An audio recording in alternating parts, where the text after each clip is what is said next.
Hey y'all, welcome to the Ball and Breakfast Podcast. My name is Gio, your go-to place for all things top six Premier League oriented and Champions League. Bit of football in general too. Hope y'all having a good day. And welcome to the preview episode for the upcoming match day 9 of 38 of the Barclays Premier League. Hope y'all are well and I hope everything is healthy and intact. Want to send out my prayers to all the families in the Middle East going through the turmoil. Obviously hate to see that, and you know, hearts and prayers are out there with you. Stay strong, stay safe, and good luck. Now on to the fixtures for the upcoming Premier League weekend. Thank God the international break is finished. First of all, I want to shout out Hall Strength for this amazing gym apparel. Um, it's not sponsored. I just have to shout them out because, Christ is everything. And any apparel that is pushing the word of God, you can't go wrong with it.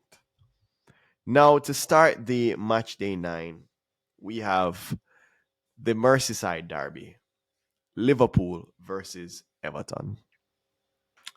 Now, guys, outside of the fact that I'm highly annoyed at the fact that we have the early kickoff once again following up an international break, I expect the regular fireworks.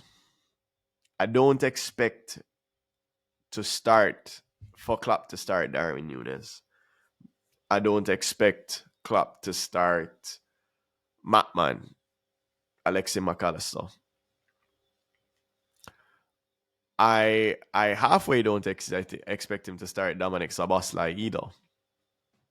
Simply because of the wear and tear on the players. And following the last international break, McAllister's performance was lackluster at best. And I believe that we're going to learn from that mistake. We're going to probably play Endo, Gravenberch, and probably Elliott. Because Curtis Jones, Jota are out with Reds. Cody Gakpo not being available as well. We'll see. I would probably go with Mohamed Salah at the striker position. Maybe you'll see Dominic Szoboszlai off the right or Harvey Elliott off the right.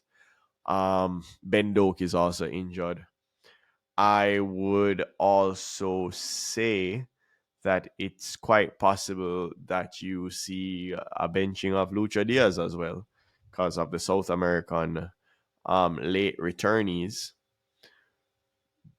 But all in all, it will be a passion game. It's going to be a tough game. Dominic Calvert-Lewin has come on to a bit of form. I'm a little worried about him.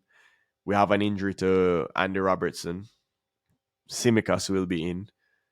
Hopefully he performs better than he has been performing for the season so far. And it's going to be a scrappy game. I don't expect necessarily free-flowing football, but I expect Liverpool to come out on top, probably late in the game, probably conceding first, but winning out 2-1 in a dramatic affair. It is Liverpool at home, and we haven't lost to Everton at home in a very, very long time. And I expect that at the very least, we will win 2-1 to the Everton.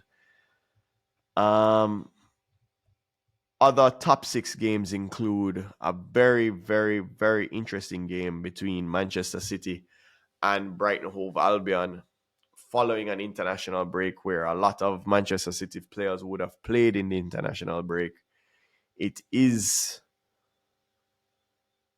very, very difficult to predict these post-international break. You kind of have to get back into a system. I'm actually going to go with a 2-2 draw for Manchester City versus Brighton. I believe City drops points at playing Brighton. Chelsea Arsenal. I don't know why I believe Chelsea is going to win this game. I am going for an upset for Chelsea 1-0. And that's simply because they're so erratic. One minute they look really good. In the last couple of games, they've kind of caught a little bit of a rhythm. Fulham, they beat them 2-0. And again, following the post international break, it's always one of those kind of dicey games to kind of tend to want to predict. You have a lot of fatigue players. You have a lot of players that are jet lagged based on time zones. You have a lot of players that played a full 90 and hence will require resting. So it's harder to predict the starting lineups. But I'm going for the upset here with Chelsea beating Arsenal at home 1-0. We also have Aston Villa playing West Ham on Sunday. And I'm going through the top six teams first, and then we can go on to the other fixtures. That's going to be a nail biter of a game. I am going to go with West Ham winning away to Aston Villa. I can see a Jared Bowen double and a Lucas Paqueta single. And I can see Ollie Watkins getting a single goal there. But Aston Villa's defending is atrocious. And they fold under pressure. So that's why I'm going with that. And rounding out the top six fixtures, we have Tottenham playing Fulham on the Monday game, Monday special. I believe Tottenham will beat Fulham 3-0. Probably a double for Son and another goal for Madison. Or no, I would say a double for Son and one for Kulogleski. Always messing up this guy's name. I know. But those are the top six predictions for match day 9. And I chuckle when I get to leave out the likes of Manchester United in that. But we're getting to the honorable mentions, guys. Newcastle will be at home to Crystal Palace following the absolute debacle, which is Sandro Tonali's apparent betting addiction. I'm so disappointed simply because everyone here who has watched the episodes knows how highly I rate Sandro Tonali. He's a mix between Gattuso and Pirlo to me if used in the right capacity and supported with the right cast in midfield. I don't believe he's getting that currently at Juventus. But, I mean, sorry, not Juventus, sorry. Newcastle, black and white, my bad. But it looks like they're going to be out. They won't have Sandro Tonali for quite a bit of time, possibly a year. That's going to weaken the Newcastle squad. Kind of take it back to last year without the dynamism of Sandro Tonali and the pace setting of Sandro Tonali. That's going to be a big loss. And so I do believe that Newcastle will win this game. I can see a Alexander Isak double. Crystal Palace 0. They don't really have much attacking threat. Newcastle has a solid defense. Another Kieran Trippier assist in the works. Make sure you have him in your FPL. If you don't, it's a loss. And moving on to last but not least, we have Sheffield hosting Manchester United. Now, on a regular occasion, I would say Manchester United, without a doubt, hands down beats Sheffield home and away. Irregardless of whether or not I hope that Sheffield can do a number on them.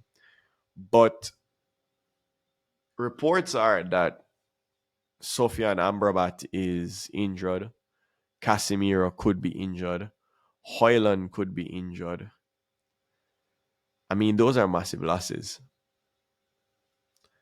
To add to the already concerning amount of injuries that they do have at Manchester United, at a thin Manchester United, with the confidence issues of Onana.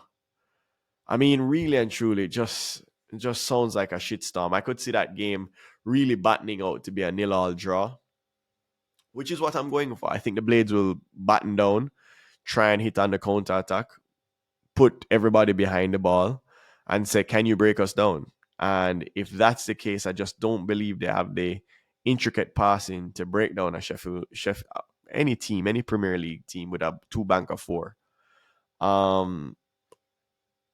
Yeah, so that rounds out my preview for match day 9 of the Barclays Premier League. I will be doing a live stream for Liverpool versus Everton. And I hope you guys sign on and enjoy the live stream. So, without further ado, I want to bid you a good night, good day. If you're in a different time zone, have a good one. Ball and Breakfast Podcast. Over now. Go!